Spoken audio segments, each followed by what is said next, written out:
Bien, son las 5 en punto de la tarde. Bienvenidos y bienvenidas a esta cuarta y última sesión del mes de febrero. Hoy, 25 de febrero de 2022, damos inicio a nuestra cuarta y última sesión del mes de este curso Literatura Peruana escrita por mujeres. El día de hoy vamos a analizar, a tener la presencia de una narradora peruana que radica afuera, que es Natalie Villena. Con ella vamos a compartir un texto que ella generosamente nos ha enviado para todos los participantes de este curso, que lo tienen en el Drive, está allí. Ese cuento se ubica publicado en esta edición que yo les estoy presentando acá, en Cuentos Peruanos de la Pandemia, que es una antología que ha hecho el doctor Ricardo González Vigil.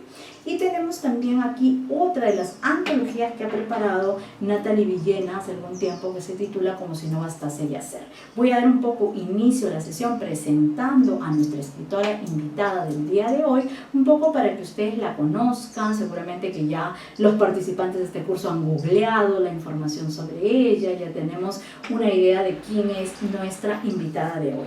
De este libro, publicado por Natalie Villena, Como si no bastase ya ser, voy a leer la presentación que aparece allí, un poco para tener una presentación de nuestra escritora. Este libro que tengo en mis manos, Como si no bastase ya ser, editado por Peisa, ha sido publicado el año, a ver si me dejan ver aquí, el año 2017 por Peisa.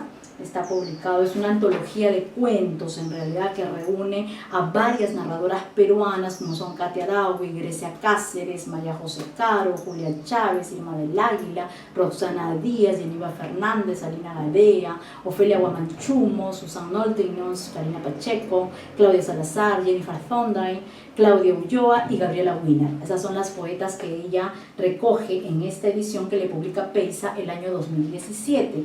Y en esa edición aparece una biodata que es con la que voy a iniciar la sesión de hoy presentando a nuestra invitada. Natalie Villena Vega nace en Cusco en 1975, es narradora, ensayista, tiene un doctorado en literatura comparada por la Universidad de la Sorbona de París, ha publicado la novela Azul el año 2005 y el ensayo Vargas Llosa, intelectual cosmopolita, el año 2008. Cuentos suyos han sido incluidos en las antologías Cuentos Bricheros 2007, Matadoras 2008, Disidentes, antología de nuevas narradoras, publicado el año 2011, Al fin de la batalla, publicado el año 2014. Ha coordinado talleres literarios a distancia para la Escuela Española Fuente Taja y ha formado parte del equipo de redacción de las revistas literaturas.com y Ángeles y Demonios. Ha sido adjunta a la dirección de la editorial francesa Mehern. Actualmente es directora de Las Críticas, una revista virtual de crítica literaria hecha por mujeres. Seguramente también hablaremos de ese aspecto de ella.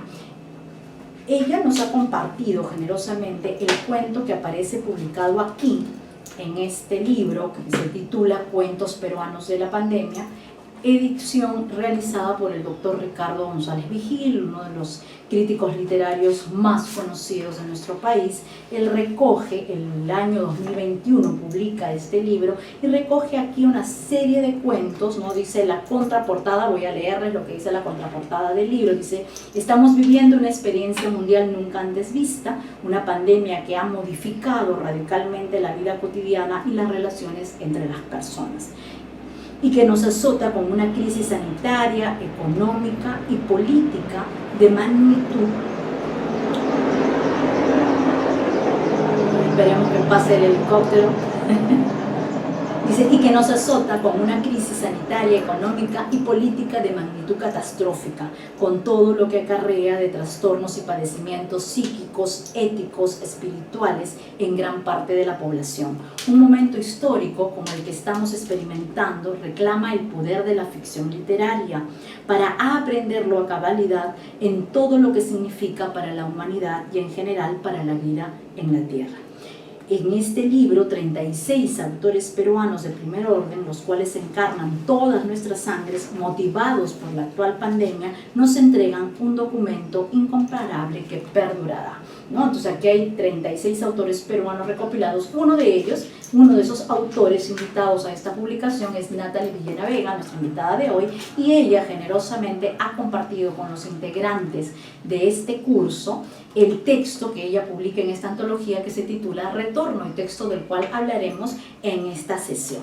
Natalie Villena ya se encuentra conectada con nosotros, así que vamos a darle la bienvenida a Natalie, agradecerle por su presencia, porque además hay que recordar que Natalie Villena, si bien es cusqueña, es peruana de nacimiento, pero ella radica en París, Francia, así que son 6 horas de diferencia, si no me equivoco, creo que son 6 o 7, no lo sé. Vamos a dejar a Natalie Villena para el saludo y la bienvenida, el agradecimiento a Natalie por estar presente en esta sesión. No sé si Natalie me estás escuchando, puedes activar tu micrófono, tu cámara, no lo sé, lo que tú gustes, para dar tu saludo inicial a esta sesión. Hola Natalie, ¿cómo estás? ¿Qué tal? A ver, ahí está, ya te vemos.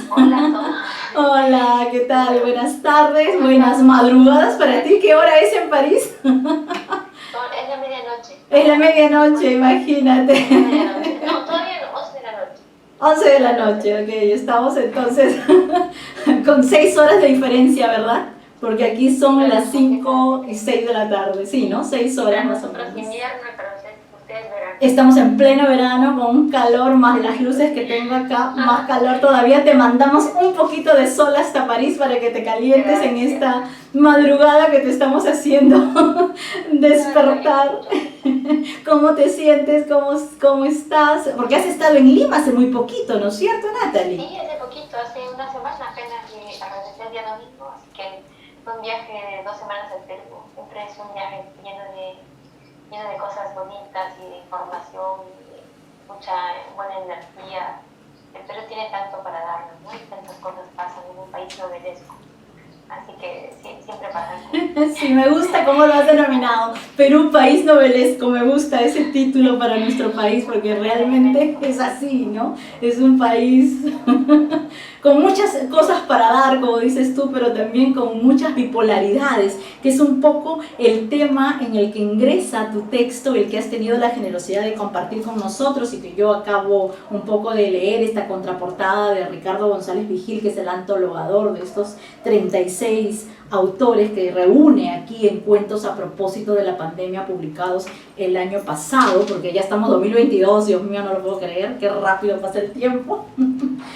Así que me gustaría un poco que iniciáramos contándonos cómo sientes tú esta mirada de la migración, que también es un tema, es un eje temático en este texto tuyo que has compartido con nosotros, porque tú has vivido o vives, ¿no?, ese tema de la migración, ¿no?, y cómo ese tema es un motivo para escribir algunos textos, o quizá no, ya tú nos explicarás un poco por ahí cómo van tus tópicos. A mí la verdad que me ha fascinado el texto, lo encuentro un texto muy bien hecho, con unas experiencias narrativas que a mí me han gustado muchísimo, con estos personajes, estas dos mujeres que seguramente estamos queriendo, ¿no?, ayudar en algún momento, porque creo que esa es la necesidad que me surgió a mí, sobre todo como lectora en el texto, cómo no estar allí para tenderles una mano. Y realmente la historia es trágica, pero al mismo tiempo tiene unos momentos muy interesantes que a mí me han gustado mucho.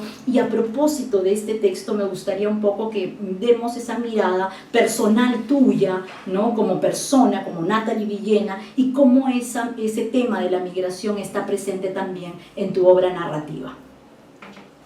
Bueno, es un tema que me interesaba desde siempre, pero también porque es la experiencia personal, ¿no? Si no hubiese dejado el Perú, quizá no sería algo tan lindo y tan... No sé, el estar lejos del país nos permite echarle la mirada, quizá a la vez más nostálgica, pero también a la vez más pragmática, porque uno de lejos se da cuenta de las cosas tan raras y tan curiosas que suelen pasar, ¿no? Estando dentro, yo mismo me doy cuenta cuando llego al Perú, hay situaciones cuestiones que no percibo, que ya no percibo porque es lo normal, está uno dentro de la situación.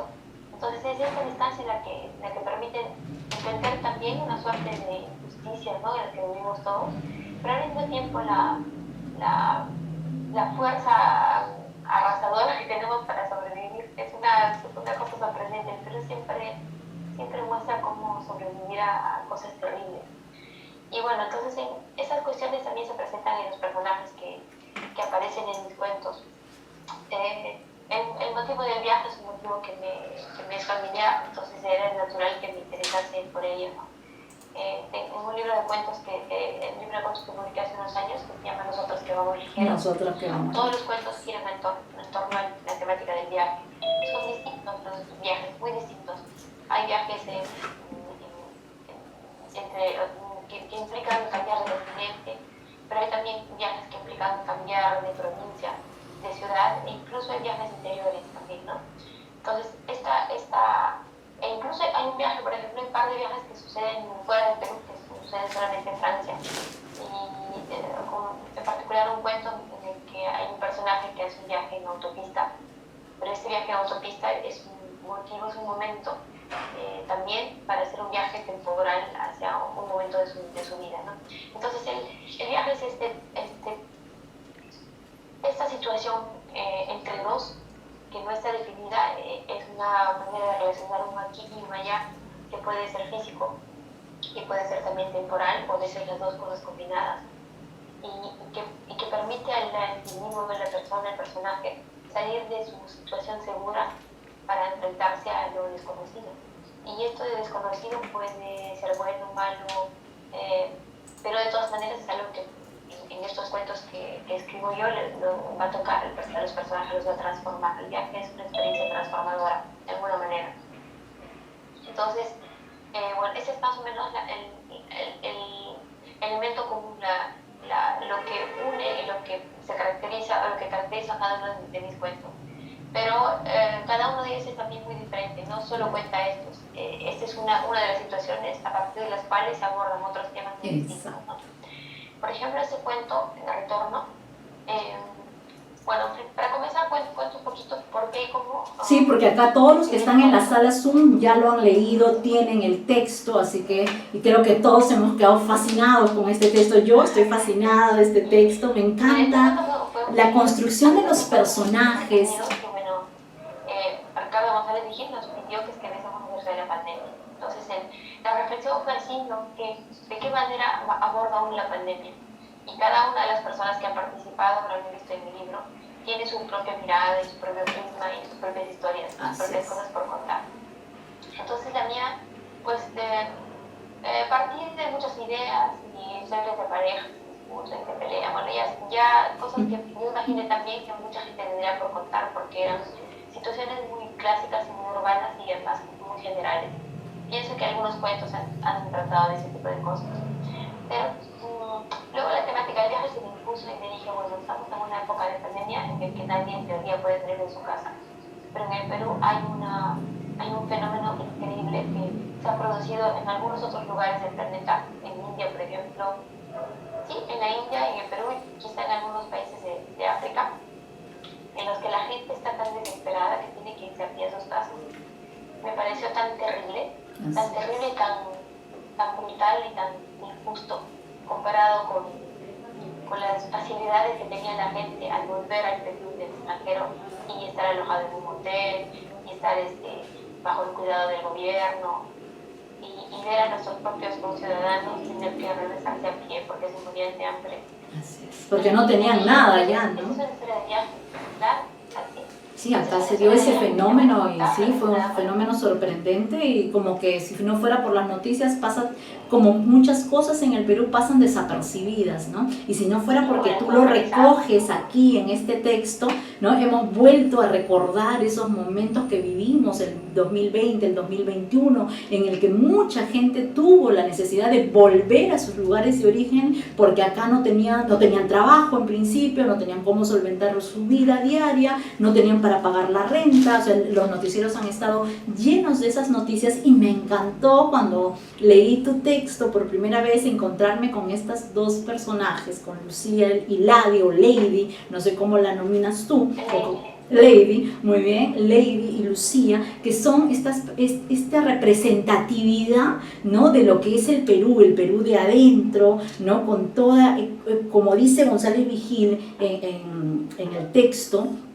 Tú tomas este elemento de la culpa, ¿no?, y juegas magistralmente con él, porque al final es esa migración, pero esa migración está cargada de culpa, ¿no?, del por qué ellas se vienen, ¿no?, migran a Lima, y por qué en este caso Lady tiene que retornar otra vez a su lugar de origen, ¿no?, a su pueblo, a su ciudad, ¿no? Y a mí me ha gustado muchísimo esa manera en la que enfocas y esa manera en la que plasmas este problema de esa migración o de este proceso de desmigración, si queremos verlo así, de gente que tuvo que retornar a su lugar de origen por la pandemia, ¿no? Y creo que si no existieran los textos, no podríamos, ¿no?, de alguna manera estar como que siempre conscientes de esa necesidad, de eso que está pasando, ¿no? No se te está escuchando. Ya, ahí está. Perfecto. Ahora sí. Sí, sí, sí, sí. Es cierto, y esto de la culpa yo no lo había percibido. Es Ricardo González Vigil y tú ahora quienes me lo muestran. Y es curioso porque exactamente en el proceso de escritura no todas las cosas son claras para uno. A veces uno escribe intuitivamente cuestiones y luego otras personas las van revelando, ¿no? Y es cierto ahora que lo estoy pensando en este instante, me digo que toda partida, todo dejar un lugar, necesariamente está un poco cargado de culpa, porque cuando se va uno, deja la gente que ama, así siempre deja la gente que ama.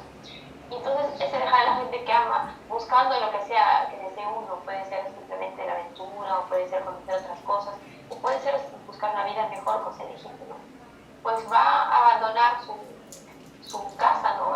De alguna manera su casa, todo lo que le rodea, va a abandonar a sus padres. Entonces hay una tristeza y un lazo, pero que ese lazo ya está teñido de lo que se abandona voluntariamente, ¿no? Entonces hay una cosa así que también está presente en otros cuentos, pero en este caso lo quise además subrayar por la situación de singularidad en la que se encuentran estas dos protagonistas, ¿no? La Lucía y Lady son además pareja, ¿no? Son mujeres, son lesbianas. Entonces, yo quería crearle una situación tan terrible que les hubiese obligado a irse, a pesar de no querer irse. Esta situación les tenía que obligar a irse del lugar en el que estaban. Y bueno, ya un link más personal es el haberlo situado en la historia de amor, el inicio de esta historia de amor y el inicio de los protagonistas, en una provincia que conozco porque es la provincia donde nacieron mis padres, que es Chumbivilca, en el Cusco, las alturas del Cusco. Y bueno, Chumbivilca es una provincia tremendamente machista. Me imagino, bueno, creo que todas las provincias en nuestro país lo son. Yo sí percibo lo mismo que tú, Natalie, porque mi padre es de Puno, y cuando yo he ido por primera vez a Puno, sí percibo que hay un machismo muy fuerte en esa zona altoandina, como la denominamos, ¿no? Cusco, Puno, Arequipa, totalmente de acuerdo contigo. Entonces su amor tenía que ser imposible en ese lugar, tenía que irse. Exacto. Y irse para vivir otra cosa, para tener una ilusión. Y lo que quería yo mostrar es cómo la ciudad puede ser tan cruel y tan dura que a la gente que llega, los inmigrantes que llegamos, porque yo también soy inmigrante, pero en el Perú mismo, los inmigrantes que llegan, la ciudad no les da nada, ¿no? Les trata cruelmente, les hace trabajar, porque los inmigrantes llegan a trabajar muy duro, y después la misma ciudad, la misma organización social, incluso las propias autoridades no les dan nada, ¿no?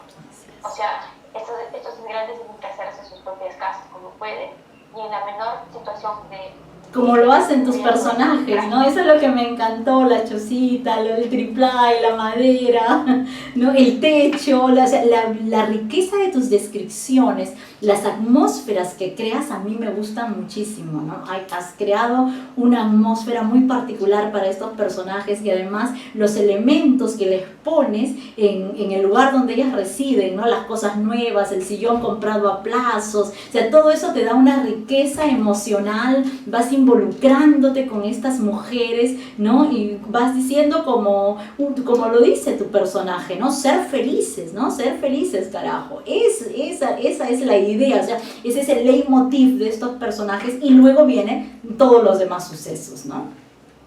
Es cierto, ¿no? Y hay en ello también una manera bien capitalista de entender la felicidad, ¿no? Que es en la que ellas, pues lamentablemente entran porque es la sociedad misma la que les empuja, ¿no?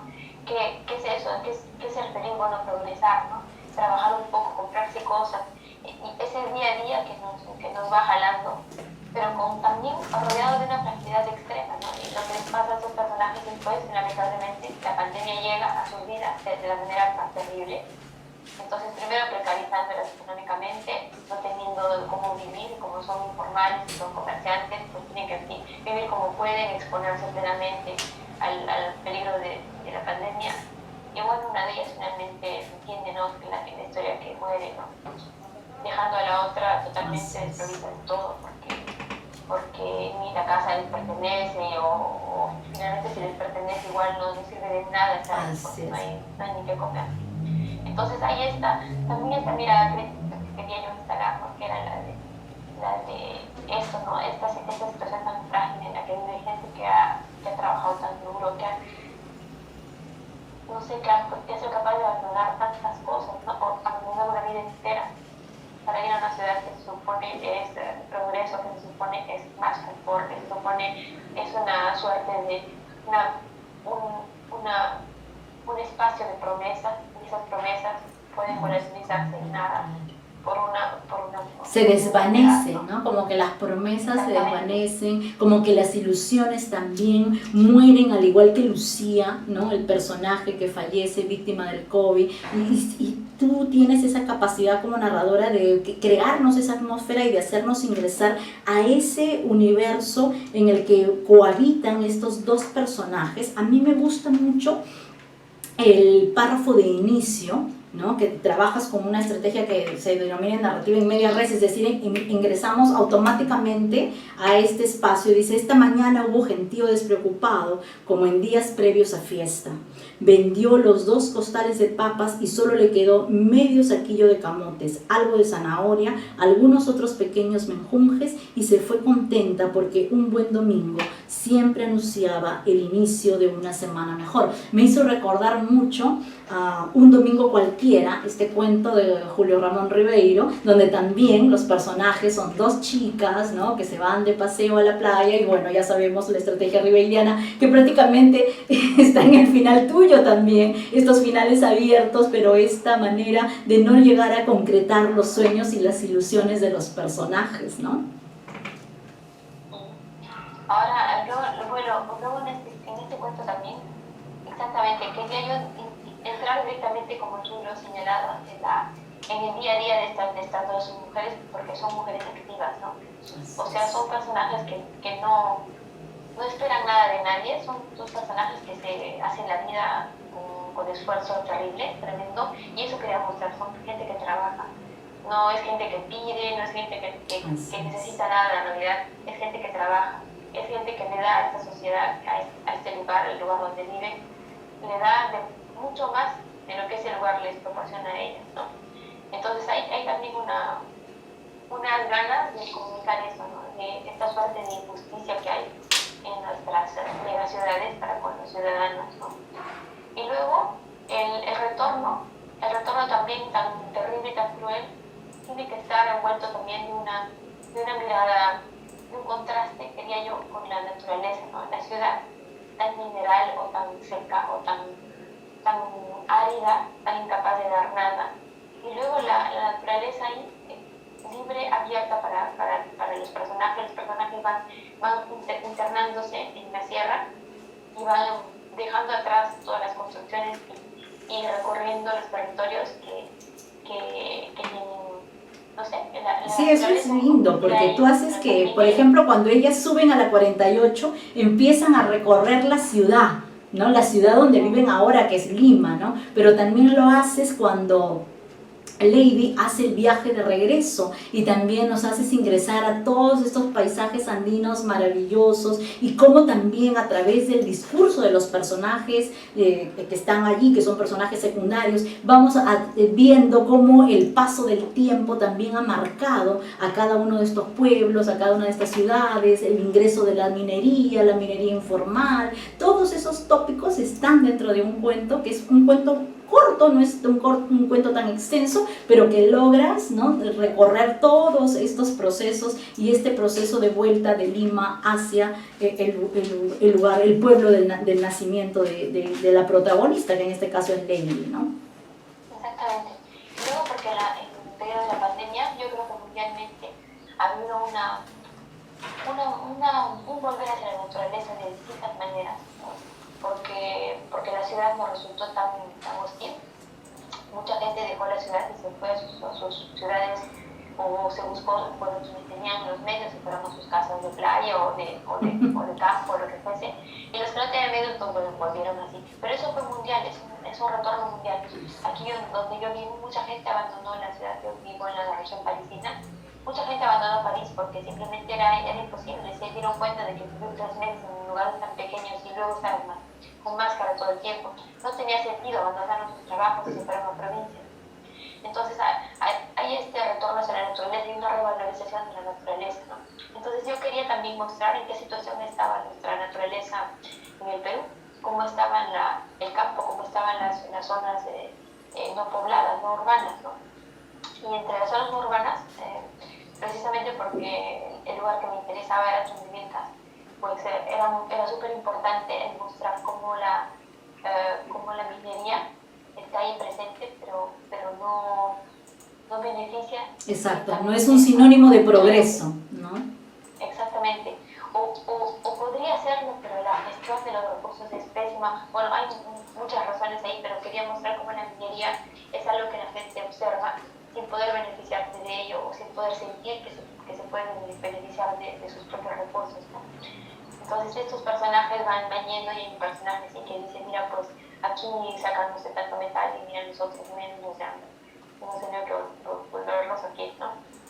Entonces, bueno, estas cosas, ¿no?, que no todos los personajes van a compartir, pero que algunos de ellos van a poner relieve, me pareció necesario. Y luego, bueno, este retorno de la joven, ¿no?, de Lady a su casa y tener que imaginarse cómo volver a su hogar, ¿no?, cómo explicar por qué razón está volviendo después de todo lo que ha pasado y después del rechazo que ha tenido que sufrir y después de la vida que ya nadie sabe que ha vivido. Y bueno, me pareció que, bueno, las lectoras o los lectores tendrían que comentar eso a sí mismos, ¿no? Imaginarse qué pasaría. No tenía que ser yo quien lo contara. No, porque en realidad dejas muchos cabos sueltos, ¿no? Porque, o sea, no sabemos si, por ejemplo, a mí, en particular, cuando le di la primera leída, yo tuve la sensación como que Lady viajaba de retorno, claro, por toda esta situación, pero también para mí, como lectora, que es una hipótesis, o sea, no tiene que ser corroborada, yo sentí en una primera lectura que quizá ella estaba llevando las cenizas de Lucía consigo, ¿no? Porque recordemos que en la pandemia tú no podías ni siquiera ver a tu familiar fallecido, no te dejaban verlo, lo metían en unas bolsas negras, luego los incineraban y te daban las cenizas, y ha habido incluso casos hasta de confusión de cadáveres en las que te han entregado las cenizas de otra persona, en fin. Todas esas ideas a mí se me vinieron a la mente cuando leía el cuento, ¿no? O sea, eso no se dice en tu texto, esa es digamos, una digresión que hago yo a partir de la lectura del texto, y me imagino que así como lo hago yo, todas las lectoras y los lectores van a tener una serie de ideas y de hipótesis que salen porque quedan muchos cabos sueltos, lo cual me gusta, porque yo sí creo en esas estrategias en las que el lector tiene que trabajar, o sea, es también un trabajo, ¿no?, un diálogo entre el autor, el escritor, pero también el lector, y el lector también debe participar del texto que está leyendo, que está disfrutando, y que le quedan de repente una serie de incógnitas como me quedaron a mí en una primera lectura. Ya en una segunda lectura me dije, bueno, quizás sí, quizás no, pero esas ideas me gustan mucho, ¿no? cabe además, de alguna manera, también esta otra idea que de repente no se dice tácitamente que ella se ha muerto, o sea, no le pude dar no me pude despedir, dice Lady de Lucía como debía, pero cabe la posibilidad de que ella también esté viva, de que haya sobrevivido, no sé, y quizá pueda haber una idea de reencuentro, no lo sé, o sea, a mí me quedaron así una serie de imágenes, una serie de incógnitas, ¿no? Momentos además en los que el lenguaje juega un papel fundamental, hay imágenes, metáforas maravillosas en el texto que a mí me han hecho realmente disfrutar la lectura, ¿no? Pero todo eso son finalmente hipótesis del lector, o sea, no tiene que el autor responder a ellas, ¿no? Finalmente es el goce y el placer de la lectura, que yo creo que ese es un ejercicio que también hemos perdido y que de alguna manera esta pandemia también nos ha hecho un poco como que volver a la lectura. No teníamos de repente al principio, cuando dijeron que nos iban a encerrar por 15 días, todos dijimos, qué bien, qué bueno, no tenemos que ir a trabajar, no tenemos que ir a la universidad, no tenemos que ir al colegio, pero luego cuando vimos que ese tiempo se prolongaba y se prolongaba y se prolongaba y esos 15 días se convirtieron en un año, en más de un año, entonces ya como que ya no había nada que limpiar en la casa, ya no había nada que hacer, y supongo que mucha gente, ¿no?, se habrá puesto a leer mucho también. Entonces creo que también, ¿no?, como todo en la vida tiene pros y tiene contras, ¿no? Yo creo que de alguna manera tú juegas también con los lectores, les das esa posibilidad de recrear el texto, que a mí me parece una estrategia maravillosa, ¿no? Bueno, sí, había ese deseo, de verdad, de que haya una proyección cuando uno lee, se proyecta de alguna manera el texto. Hay textos que no lo permiten y hay textos que te dan esas posibilidades. Los textos que me gustan son esos que dan la posibilidad de imaginar. Entonces yo intento dar la información necesaria y completarlo es ya el trabajo de cada uno. Esto hace que la lectura sea una experiencia más personal, ¿no? Y que exactamente esa proyección pueda también hacer que el texto dure en la memoria, que luego deje a la persona pensando qué habrá sucedido y por qué. Y bueno, no es una manera de escribir que me parece bonita y que también he encontrado algunos autores que me gustan. Y sí, efectivamente, más bien yo creo que lo pensé como una despedida definitiva, ¿no? Yo lo pensé así, como un adiós, y a mucha gente le sucedió. Muchísimo. Entró al hospital y no pudo salir. Y no pudo volver a salir. Y además ser tan pobre que no podía siquiera incinerarla ni nada, simplemente fue un adiós. Y luego tenía que irse porque ya no había nada que comer, ahí tenía una emergencia. Entonces, algo así. Y más bien, al final sí, yo lo quería leer, porque es toda la proyección personal, sí, completa, de lo que, incluso de la relación que puede uno tener con sus propios padres, ¿no? El poder enfrentarse a los propios padres que cada uno tiene, poder imaginarlo en la idea de estos padres que esperan, que no esperan este regreso. Y nosotros, o sea, nosotros en la piel de Lady, volviendo, entre comillas, con la entre las piernas, y tener que decir, ¿sabes qué? Estoy aquí de nuevo.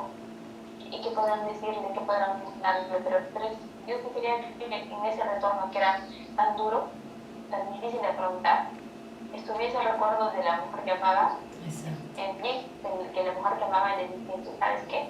A partir de ahora, olvídate de mí, sé feliz. Que es también una manera de amar infinita, ¿no? De decir, olvídate, ahorita mismo comienza de nuevo tu vida, de cero, y arreglo todo, que no pasa nada, yo vi una parte y ya está, el mundo no se acaba conmigo. Entonces, eso también, ¿no? La idea de que la muerte no es el final de las cosas, que la muerte puede ser también un capítulo cerrado y es todo, ¿no? Y para tanto duelo que hemos tenido, también es quizá una idea, ¿no? Que tenía yo, un deseo tal vez de entender la muerte como un paso, un capítulo que se cierra y nada más, no algo totalmente definitivo, no una brecha que rompe una parte de tu vida, ¿no? Simplemente con lo que es duro, pero es un momento que pasa y al que nos podemos sobreponer y a partir del cual también podemos seguir viviendo, ¿no?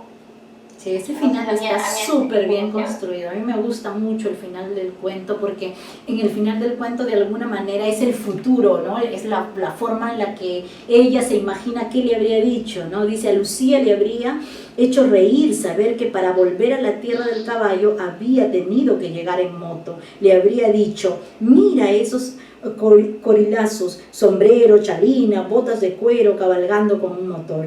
La habría acompañado al bajar en la calzada y habrían caminado juntas hasta la casa de piedra donde ahora aparecía en una pinta bota por el 4 Frente Amplio. Además, como también mezclas, ¿no?, en varios momentos este tema político que no es el eje de tu texto, pero que está allí reflejando también una situación netamente propia de nosotros, netamente peruana, en la que estábamos viviendo también esos momentos tan álgidos de nuestra política y que creo que seguimos viviendo, ¿no?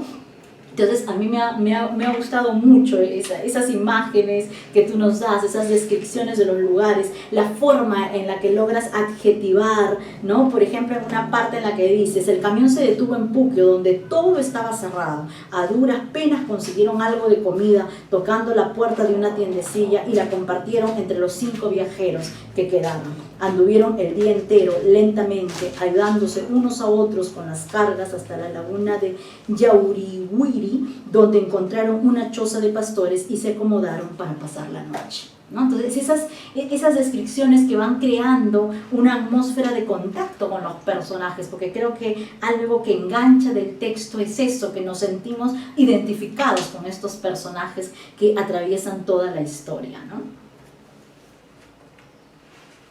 Exactamente, bueno, como en ese viaje de retorno hay una necesidad tan grande, también quería mostrar la solidaridad obligatoria, ¿no?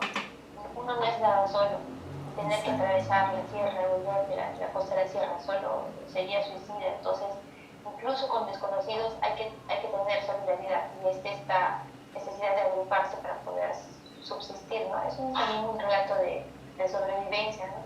Como en la ciudad puede uno estar tan solo y en el campo necesita uno, se facilita el reunirse y ese reunirse solidario, ¿no? Bueno, era un poco ese tipo de contrastes que hay quizá entre la vida urbana y la vida rural. La vida rural puede parecernos,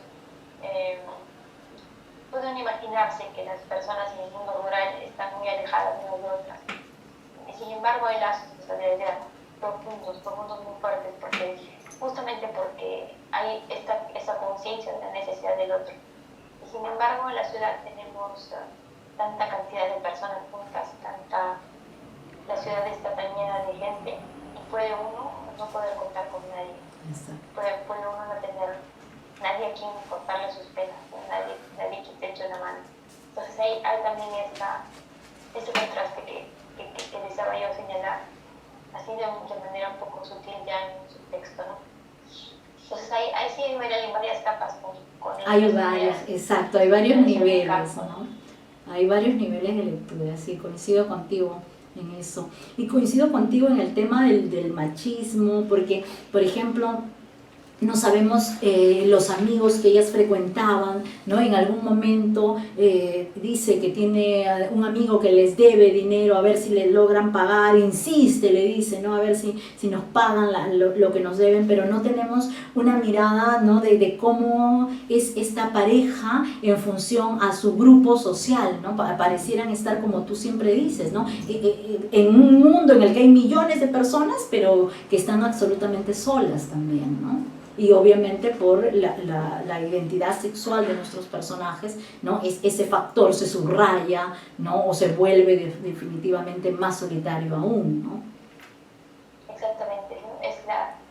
Exactamente la situación en la que nuestra sociedad también pone. Exacto, porque no solamente es el hecho de que estén ellas, porque Chumbivilca puede ser un lugar en donde son rechazadas por una cuestión netamente patriarcal, machista, ¿no? Por una situación discriminadora que yo creo que no necesariamente se reduce a las provincias, sino también aquí en no siempre todas estas personas son bien recibidas ni bien aceptadas, ni toda la gente en general ve con buenos ojos una relación homosexual, lésbica, trans, etcétera, etcétera, ¿no? O sea, toda la gama, ¿no?, de seres humanos que habitamos esta ciudad, creo que no todos son aceptados, ¿no? Y eso lo saco yo como idea porque intuyo eso a partir del texto, porque el texto no nos da, digamos, una atmósfera amical, ni ellas cuentan con nadie. Por ejemplo, cuando Lucía tiene que ser internada, no hay nadie ahí apoyando a Lady, no hay una amiga, un amigo,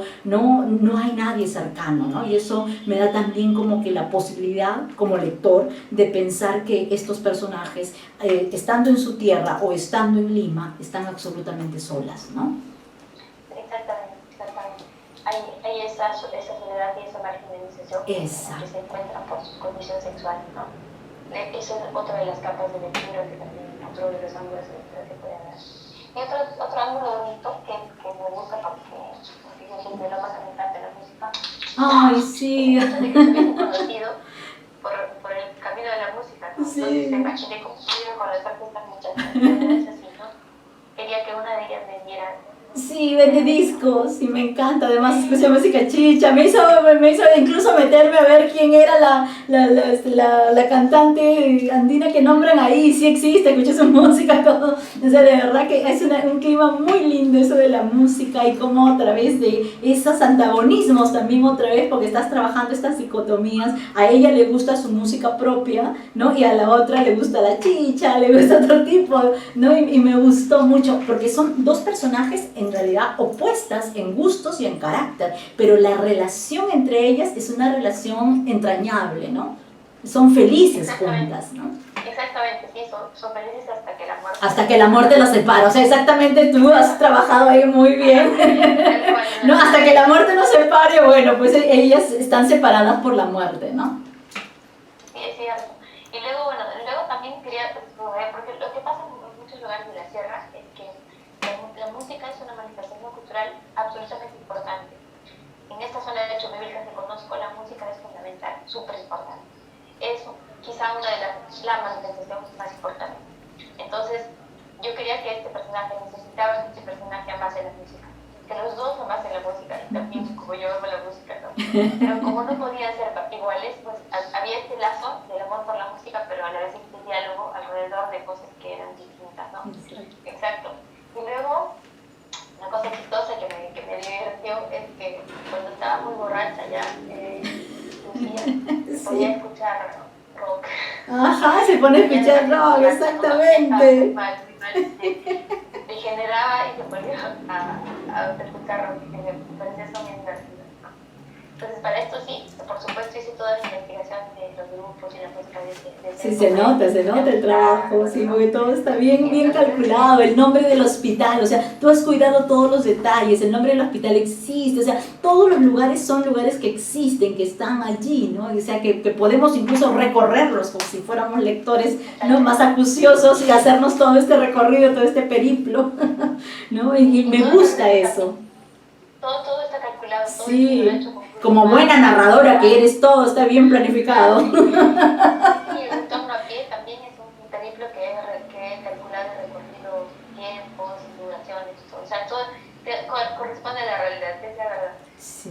Bueno, y luego donde está la casa de las chicas también me imaginé, lo vi en la calle, vi que era todo está así, bien calculado, bien trabajado, como tiene que hacerse en narrativa, ¿no? Además, como el tiempo tú lo utilizas sumamente bien, porque pasas de un tiempo presente a un tiempo pasado, a un tiempo futuro, ¿no? O sea, el futuro se imagina, ¿no? El pasado son estos flashbacks, estos racontos que nos van haciendo entrar en quiénes son los personajes, cómo se conocieron, dónde se besaron por primera vez, dónde fue el primer encuentro íntimo de ellas. Nos vamos como un poco conociendo. Tu narrador es un narrador omnisciente porque lo sabe todo, ¿no? Y nos lleva muy bien de la mano por el mundo interior de estos dos personajes maravillosos que has creado, Natalie. Pues entonces, fue un cuento así bonito porque me permitió utilizar todas las técnicas que utilizo para los cuentos distintos y superponer diferentes planos también. Y contar una cosa actual, ¿no? Una situación actual. Es interesante este ejercicio de hacer cosas a pedido, porque corresponde de alguna manera indirecta a una técnica que se llama el Olimpo, que es una técnica en la que la creatividad está, digamos, está estimulada de una manera tensa por los límites que se te otorgan. En esa técnica Olimpo, por ejemplo, no sé, hay juegos, una suerte de juegos en los que se impone una cierta regla, no se puede utilizar tal o cual cosa, no se puede utilizar la vocal E, por decir, todo lo que tienes que escribir es sin la vocal E. Cuestiones así, son juegos, y a partir de estos juegos, las personas que crean tienen que someterse a estas reglas, y al someterse a las reglas hay una especie ¿qué decir?, de empuje para la creación, para imaginar cosas un poquito fuera de lo normal, dado que hay una prohibición o una regla que te impone ciertos límites. Entonces, es interesante esto de los cuentos de peligro temáticos, porque de algún modo hay un límite y de algún modo hay también una obligación de diferenciarse de los demás. Entonces, hay que saber que tienes que escribir. Por mí me pasó sobre la pandemia, pero había temas en los que yo no deseaba entrar porque ya sabía que iban a ser los temas más recurrentes. Entonces, bueno, hay siempre un pequeño ego y una ambición personal, ¿no? De elegir un camino diferente para no ser reiterativo. Exacto. Entonces, esto me obligó y me exigió a pensar en algún fenómeno extraño y singular de todo este fenómeno pandémico, ¿no? Entonces, ahí, eso es una manera bonita de estimular a la creación. Me parece que incluso como ejercicio en talleres de escritura funciona muy bien. Poner unas cuantas reglas, es decir, cuento con tales y cuales elementos, 3, 4 elementos, de estos 4 elementos no que me cuento. Entonces, que cada persona utiliza la mente de manera distinta, es súper interesante ver cómo cada quien ha utilizado esos 4 pequeños elementos y ha convertido eso en cosas muy, muy suyas, ¿no? Entonces, hay también esto, seguramente cuando ustedes lean el libro entero, van a irse dando cuenta de...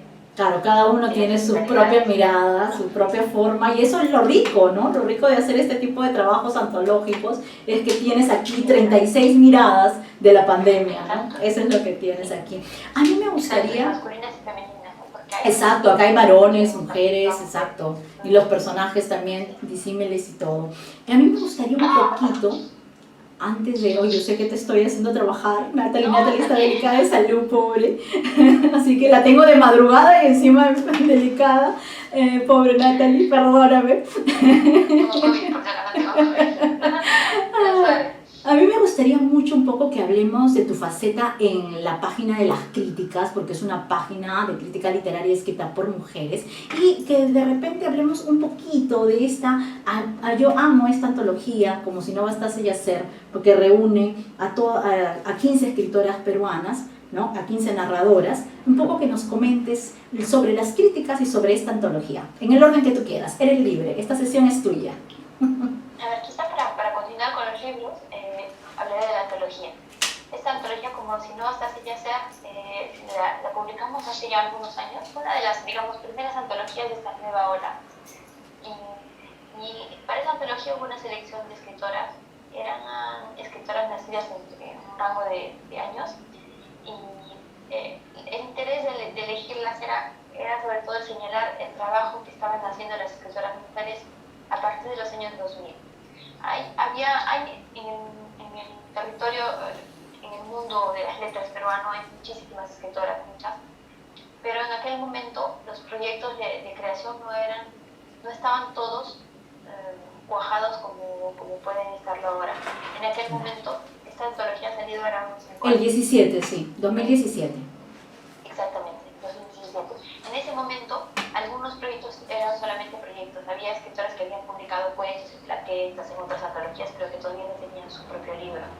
Entonces, hubo esta selección de 15 escritoras, digamos las más representativas, o cuyos proyectos estaban más consolidados, pero que a la vez hacían cuento, porque había novelistas, pero que no hacían cuentos. Claro, hay novelistas que no hacen cuentos. Entonces, fue una selección, como cualquier selección, un poco arbitraria, porque le elegí yo en función de mi criterio. Había otras escritoras a quienes no seleccioné porque, por razones de gusto, por razones digamos, de número también, había que seleccionar solo 15, no se podía colocar 20, 30. Sí, ojalá y nos permitieran, ¿no? Tanto que asumo plenamente y en esta selección pues hay escritoras que a mí me parecieron tener proyectos más sólidos y más singulares en ese momento preciso, ¿no? Que, bueno, casi todas ellas han continuado, todas, sí, con excepción quizá de una o dos escritoras, casi todas ellas han continuado de manera regular con sus publicaciones. Algunas de ellas son escritoras ya reconocidas internacionalmente, como Katia Dawi, bueno, ya lo era, en aquel momento ya lo era, Gabriela Miner, Karina Pacheco ya era reconocida también, y lo es más todavía ahora. Y hay muchas otras escritoras más que están reunidas en este libro. Ahora, algunos ejes temáticos. Me pareció interesante la mirada distinta que tenían respecto a la familia, respecto a las relaciones sociales, respecto a la idea de la relación amorosa. En esta selección no me interesó abordar cuestiones como el cuerpo, la cuestión ya netamente femenina, digamos, ¿no? Que además ya se ha hecho, ¿no? Y se abunda en eso también. Exactamente, quizás por eso, porque ya resulta un poco cliché. Y no quería yo, también es una cosa de la que se da uno cuenta después, no me interesaba. Entonces, para cada uno de estas escritoras, primero leí sus libros, todos los libros que tenían, leí todos los cuentos que habían publicado y de esos cuentos hice una selección del cuento que a mí me pareció más representativo de su modo de escribir, de su proyecto personal. Entonces, ese cuento se lo sometí y lo discutimos porque algunas tenían una idea distinta de la mía y eso era preferido tal o cual cuento.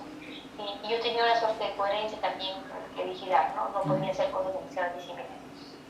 Entonces, estos ejes temáticos se fueron decantando como común, digamos, como el hilo conductor de la totalidad, y eran estos, ¿no? La mirada acerca de la familia, la mirada de los personajes como sociedad, del personaje en la sociedad y las relaciones amorosas, el entendimiento distinto que tenían de las relaciones amorosas. Y eso es lo que encontré como cosa interesante, ¿no? Los personajes eran todos muy actuales, eran por lo general personajes femeninos que estaban en situación de actuar, en completo control de su voluntad, de su persona, algunos en situaciones difíciles de conflictos de pareja, conflictos de familia, pero otros también en búsqueda de otras cosas, en una suerte de aventura o de búsqueda de sí mismos. Entonces eso me gustó mucho de esas escritoras, ¿no? Todas tienen un trabajo sólido, en aquel momento ya lo tenían, ahora lo tienen mucho más consolidado. Y había miradas distintas, por ejemplo, la mayor parte de textos eran textos realistas y quizá un poco dramáticos, pero también había humor, eso me pareció muy bacán. Ofelia Guamanchumo, por ejemplo, es una escritora que vive en Alemania. Me sorprendió porque era una de las pocas que practicaba el humor negro, ¿no? Utilizaba el humor negro. Y luego una escritora puneña, Julia Chávez Pinazo, era otra escritora que practicaba el género gótico, escribía textos góticos. Entonces, había estas singularidades y por supuesto Geneva Fernández, del fantástico. En ese momento nadie más que ella escribía en fantástico. Exacto. Ahora hay muchas. Es muy bonito, hay un montón de escritoras que escriben ya textos fantásticos, es muy magnífico. Pero en aquel momento ella era una de las pocas que practicaba este género. Entonces había también esas cuestiones genéricas diferentes, ¿no? Tipos de textos, tipos de géneros que iban haciendo. La antología salió, Pesa la publicó, fue un éxito, la verdad, debo decir, ellos no lo creían. Pesa pensó que iba a ser un libro más. Un éxito, se ha difundido en los colegios, ha habido varias ediciones. Las escritoras tuvieron una visibilidad. Era un momento, qué decir, era un buen momento en el que concluyeron muchas cosas. La cuestión del feminismo estaba apenas entrando y fue en ese momento en el que publicamos el libro. Ahora un libro así sería uno más. Han habido otras antologías que han ido saliendo. Pero en aquel momento fue, digamos, el primero que coincidió con una un clamor general de por qué las mujeres no tenían el espacio que correspondía. Y sobre todo en narrativa, ¿no? Porque digamos que como dicen, ay, bueno, escriben poesía, ¿no? O sea, claro, la poesía, escriben poesía, ¿no? Pero digamos que la narrativa como que los varones nuestros peruanos sienten su espacio invadido, ¿no? O sea, como que siempre ha sido un territorio privilegiado por varones, tomando en cuenta que los narradores más destacados de nuestro país pertenecen a ese género, ¿no? Vargas Llosa, Bryce, Ribeiro, etcétera. O sea, como que los escritores canónicos de este género narrativo son varones, pero el hecho de que sean mujeres a mí me encanta. Y creo que hay muy buenas narradores, además que nos falta, ¿no? Estudiarlas, reivindicarlas. Ahorita lo más interesante en la cultura peruana son las voces de mujeres. Así es, ¿no? Y tenemos escritoras, pero uff. Gabriela Biener, Katia Lau, Karina Pacheco, son de las escritoras más interesantes que hay en Perú, hombres y mujeres. Y algunas también que se están, digamos, reeditando, ¿no? Y redescubriendo, como Rosa Arciniega, ¿no? Las tiene la Riva de Yona, etcétera, ¿no? O sea, como que el mundo de la narrativa han estado siempre las mujeres, pero nunca se les había dado la visibilidad que deberían dársele, ¿no? O por lo menos las mismas oportunidades que todos los escritores, ¿no? Completamente. Entonces, bueno, este libro apareció en este buen momento y ha tenido éxito y se ha difundido y ha permitido que también que esas escritoras puedan reaparecer en otras antologías y que otras antologías surjan. Entonces ha sido una cosa bonita. No fue la primera antología de escritoras mujeres, hubo ya otras anteriores, pero justamente por esa cuestión del momento es muy importante el timing, el sentir el momento en la escritura es fundamental. Hay cosas que aparecen demasiado pronto y no brotan. Y hay cosas que aparecen demasiado tarde y ya son como... Y ya son, uno más. Es importante tener, no sé, pero además es una cosa instintiva, no es una cosa pensada. Es importante sentir el momento y saber hacer las cosas en el momento preciso. Entonces eso pasó con este libro y fue una suerte, fue una cosa muy bonita y la editorial se portó bien y estuvo ahí en ese momento. Entonces, bueno, antes de esta antología, yo ya había, por esa razón de hecho, hice esta antología, yo ya había creado una página de internet, una revista dedicada a la crítica literaria hecha por mujeres.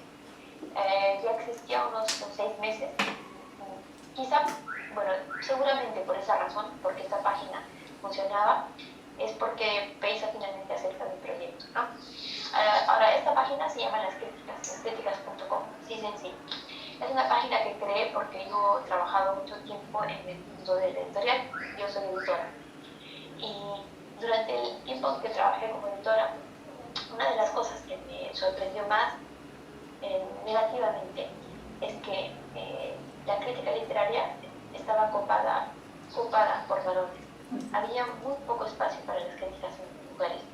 Y lo digo porque en Francia, y eso que Francia es supuestamente un país de igualdad, no lo es. No lo es, exactamente. No. Yo trabajaba en una editorial que justamente publicaba textos críticos sobre diferentes temas literarios. Y los textos que llegaban a nosotros para poder publicarlos eran casi todos de varones. Incluso cuando buscaba uno voluntariamente textos de mujeres, ni siquiera podía encontrarlos. Y luego me fui dando cuenta de que no era una cuestión de que no existieran mujeres, era una cuestión que remontaba incluso mucho más lejos, que cuando las mujeres estudiábamos en la universidad y terminábamos la universidad, las personas que publicaban en revistas no eran mujeres, eran puros varones.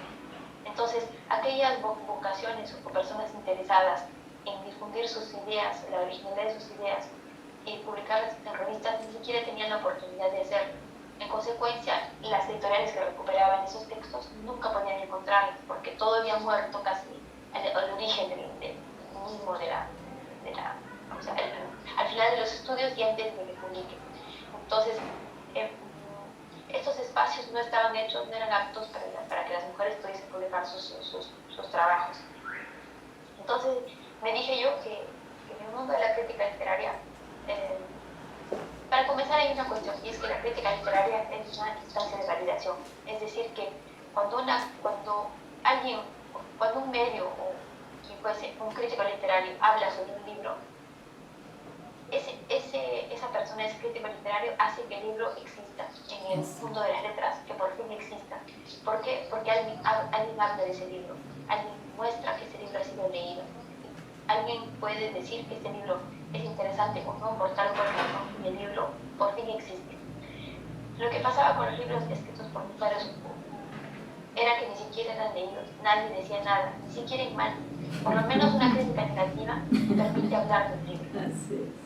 Pero una crítica que no existe, alguien un libro que llega y que es recibido por el silencio, es un libro que muere solo, sin tener nada, ¿no? Entonces, te dije yo que nosotros las mujeres necesariamente tenemos nuestra mirada singular por mil razones, pero una de ellas es nuestro género. Nuestra condición de mujeres es una condición que no podemos negar. Nosotras como mujeres o las personas que se sienten mujeres, hay una singularidad ligada a la cuestión de género. Y luego hay también una cuestión física y biológica, que es una realidad.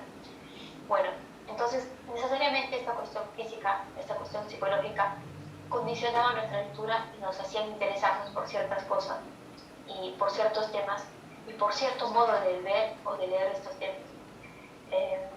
No podemos leer las novelas de Vargas Llosa hoy de la misma manera que un crítico literario. Una crítica literaria no las verá de la misma manera. La primera cosa de la que nos daremos cuenta es que los personajes femeninos no son protagonistas, a excepción de algunas novelas, pero en el conjunto de su obra, por ejemplo, es por dar un ejemplo. En el mundo de Vargas Llosa, las mujeres siempre ocupan un espacio secundario como personajes. Y en ese espacio secundario, a excepción de una novela, de dos libros, en ese espacio secundario se dedican también a cierto tipo de trabajos, o son prostitutas, o son amas de casa, o algo así, ¿no? Entonces, se va dando uno cuenta del entendimiento social, del espacio social que se le da a la mujer y el modo en el que está reflejado en los libros. El único libro de Vargas Llosa en el que hay una mujer protagonista es El paraíso en la otra esquina, en el que aparece Flora Tristán, pero porque Flora Tristán era un fenómeno. Exacto. Era un fenómeno. Y el libro de Vargas Llosa no le llega ni al talón de los fenómenos que era Tristán. Entonces, bueno, ¿no? Vargas Llosa para ocuparse de un fenómeno necesitaba una novela entera y le dio solo media novela. Bueno, para dar un ejemplo. Y otro personaje importante de Vargas Llosa es la chunga. ¿Y quién es la chunga? Es lo que llamaría un chito, ¿no? Sería una mujer homosexual que actúa como un hombre en un burdel, ¿no? Entonces, pero no hay un personaje femenino que no sea... exacto, que tenga, digamos, exacto, es simple. Es como minimizar a la mujer siempre, ¿no? O sea, ponerla en esa posición. Exactamente. Hay una manera bien masculina de ver a las mujeres. Esto es por citar a un autor que todo el mundo conoce. Bueno, en todos los cuentos y los libros de todos los autores de la generación que nos precede, hay esto. Los personajes femeninos aparecen de una manera...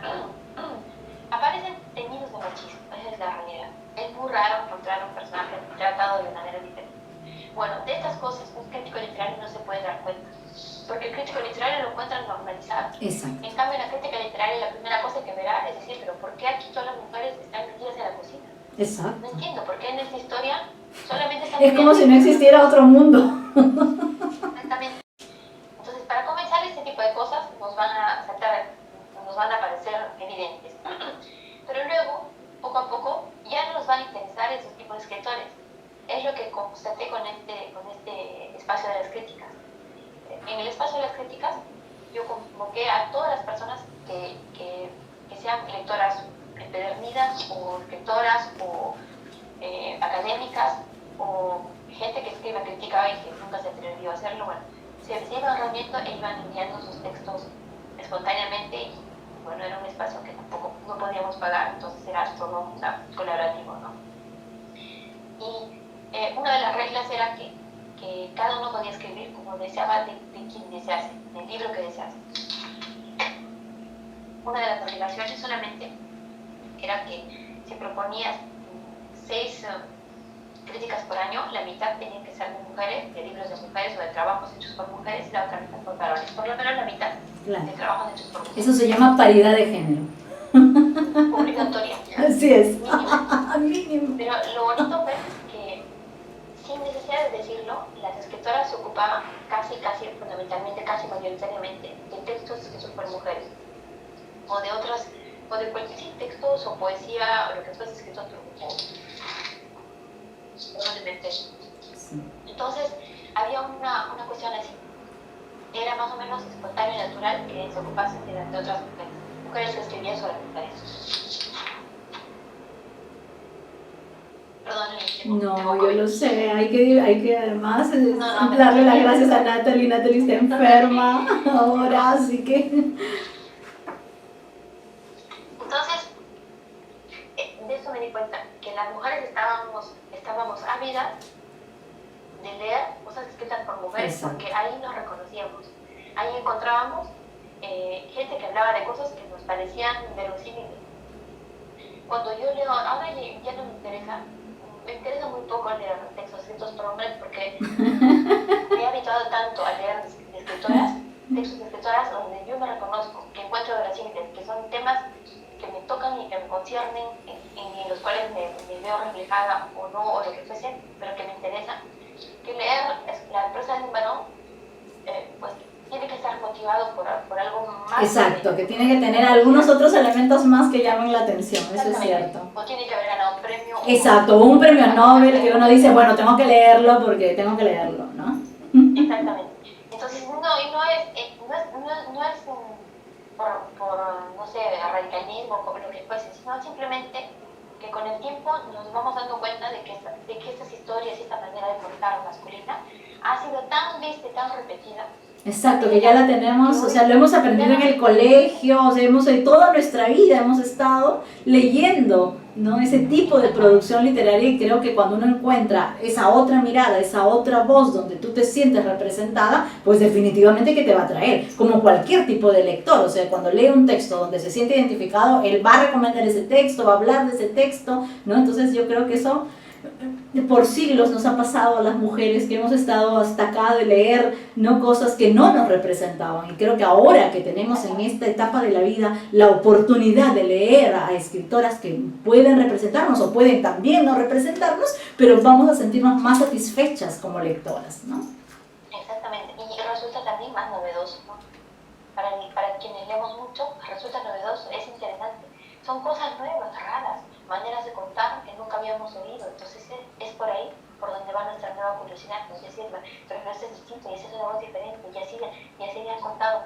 Una de las sorpresas más bonitas y más interesantes últimamente fue la lectura de los libros de la premio Nobel justamente ucraniana, que se ocupaba de las crónicas, ¿no? Entonces, que contaban crónicas de historia de toda la época soviética, de toda la caída del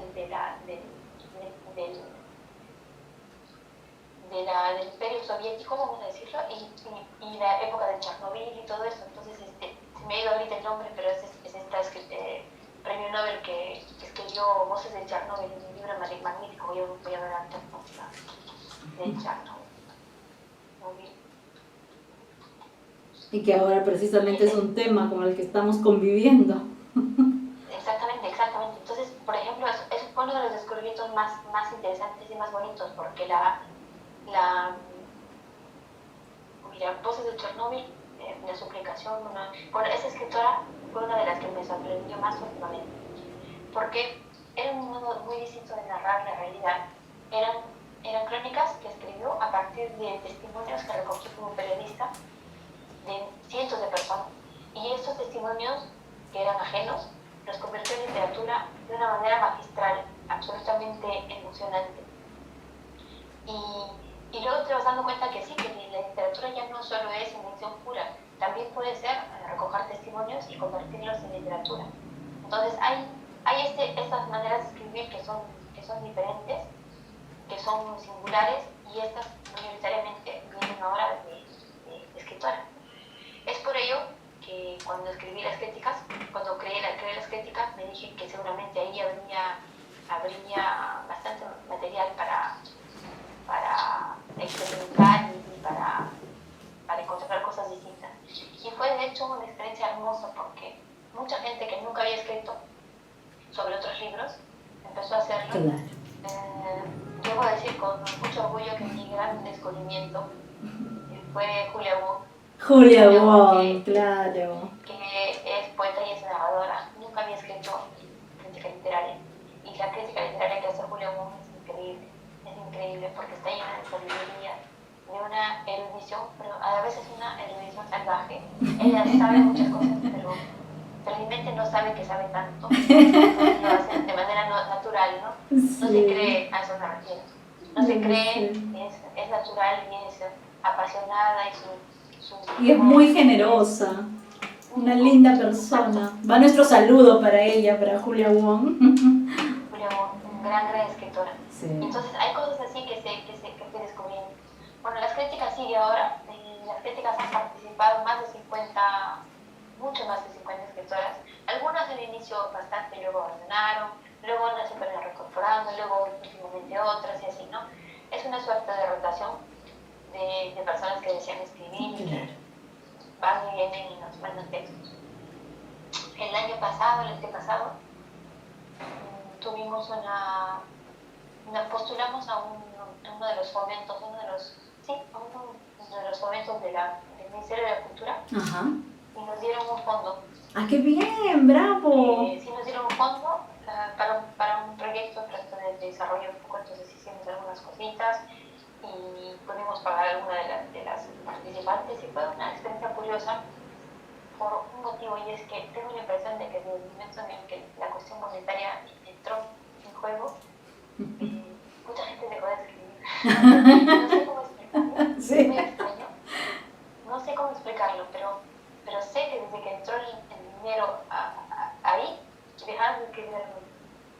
Me pareció curioso, es un fenómeno que tengo que analizar un poco más. Sí, es cierto. Entonces, sí, he dicho que ya no voy a volver a escribir. Ya no vuelvas. Sí,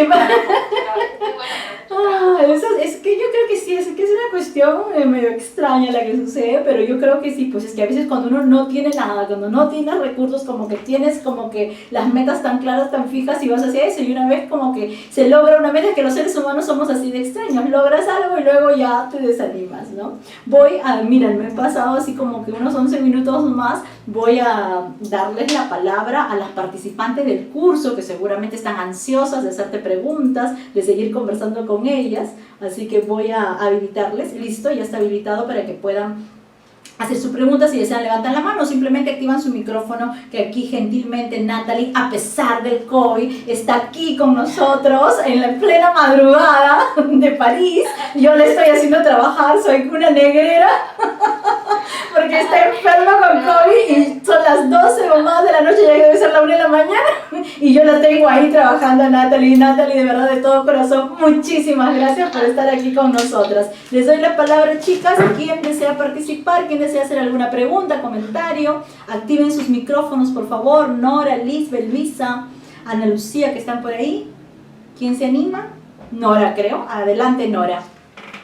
¿Qué tal? Buenas tardes. Encantada de conocerte, muy contenta. Muchas gracias por regalarnos este momento, ¿no? De más está decirte, pero te lo van a decir todas. El cuento me ha encantado la construcción de los personajes. Sobre todo, yo quería remarcar el peso que le has dado a los personajes, ¿no?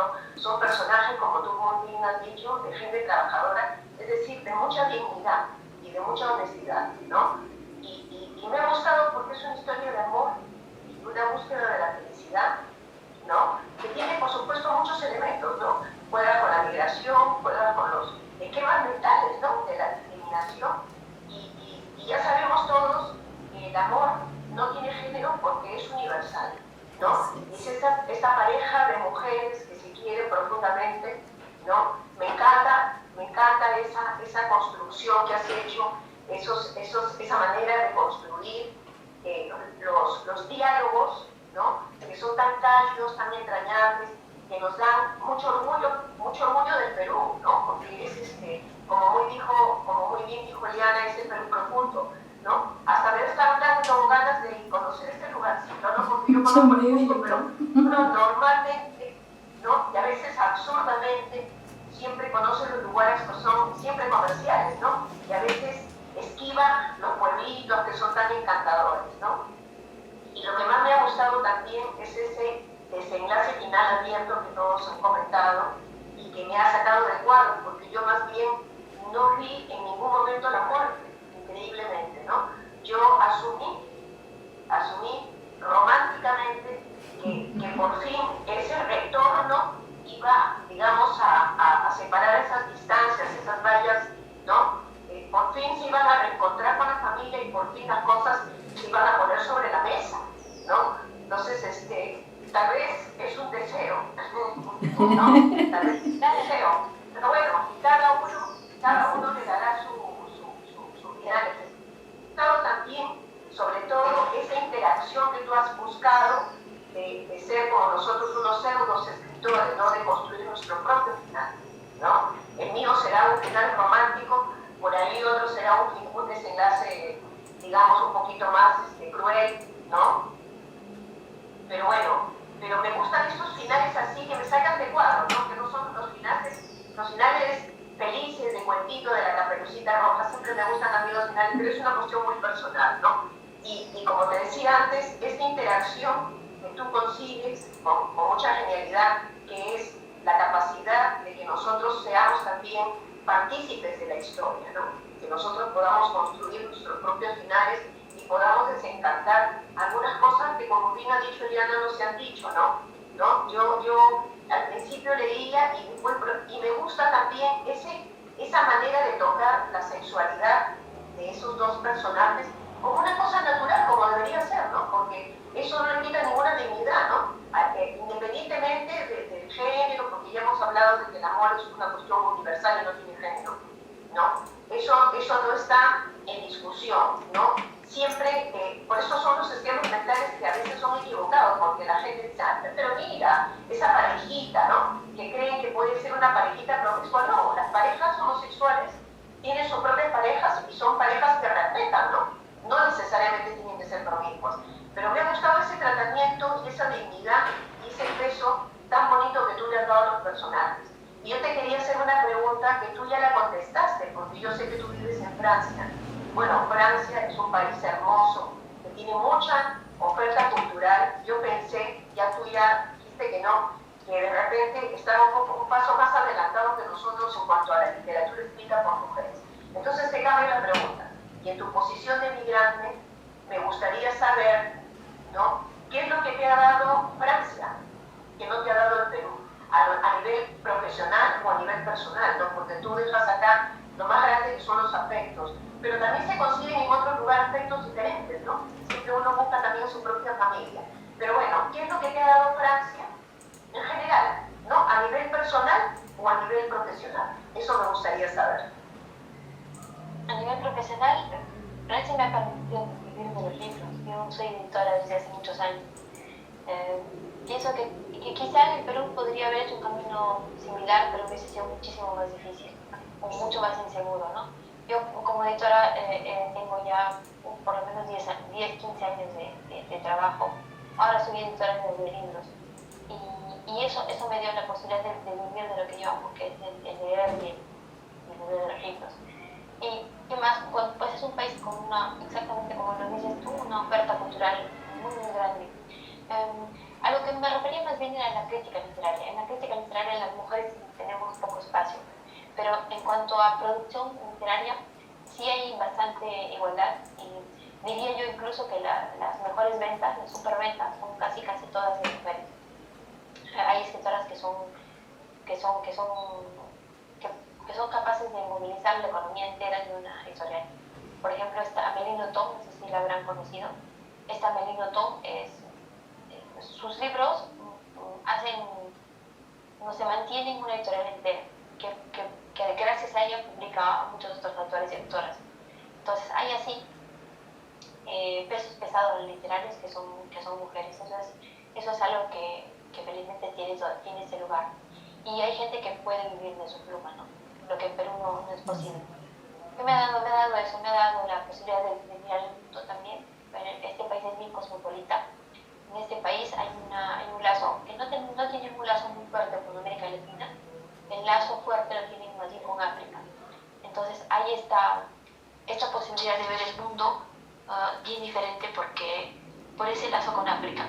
Cuando uno llega, para decirles lo que nos sorprende a la gente cuando llega la gente que me visita a París, la primera cosa que me sorprende es que en los trenes del transporte público, la mayor parte de gente es negra.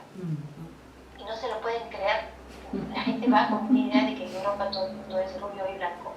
Y cuando ve la mitad, por lo menos la mitad de la gente negra, o como yo, de cabello negro, de otras etnias, de otros lugares, no lo entienden. Piensan que, no sé, están sorprendidos.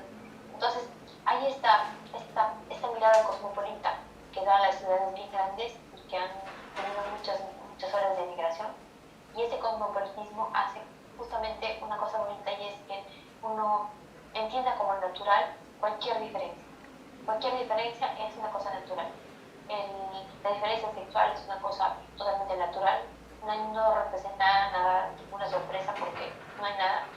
La diferencia racial es una cosa totalmente natural. Estamos habituados a mirar el mundo entero.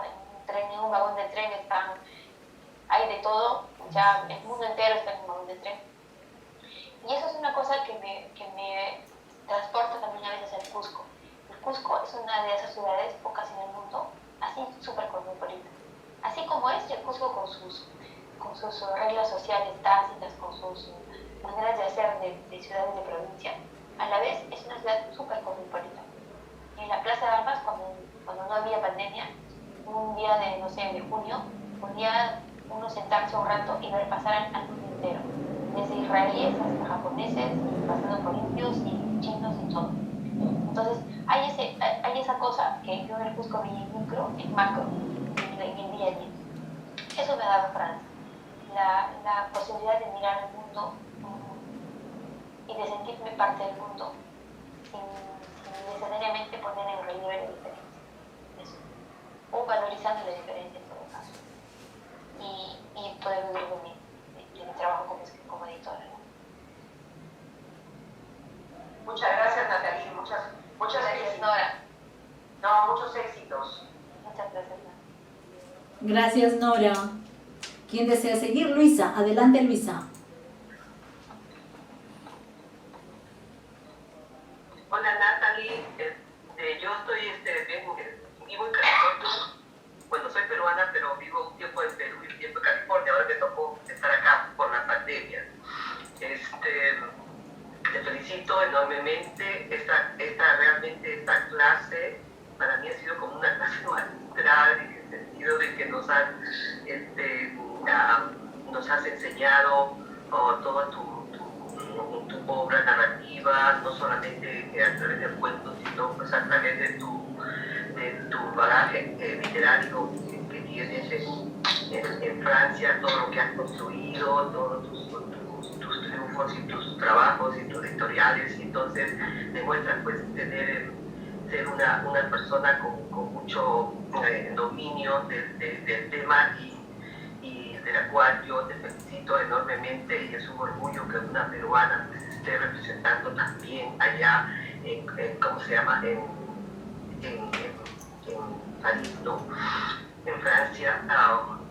Y relacionado con el libro, pues es un libro principalmente que a mí me tocó mucho al principio, porque es una realidad de la migración, ¿no? Yo también he sido migrante, salí de Perú cuando hubo el problema del terrorismo, ¿no? Entonces estuve mucho tiempo, tuve que salir, dejar mi tierra, dejar mis raíces, mi familia y mi casa, mis comunidades, todo por un mundo mejor a Estados Unidos, bueno, y donde también se pasan penurias, porque cuando uno viene a Estados Unidos no todo es color de rosa. Entonces esa parte me he identificado con los personajes, y creo que tú en este libro, ¿no? En este retorno, has demostrado tener mucha sensibilidad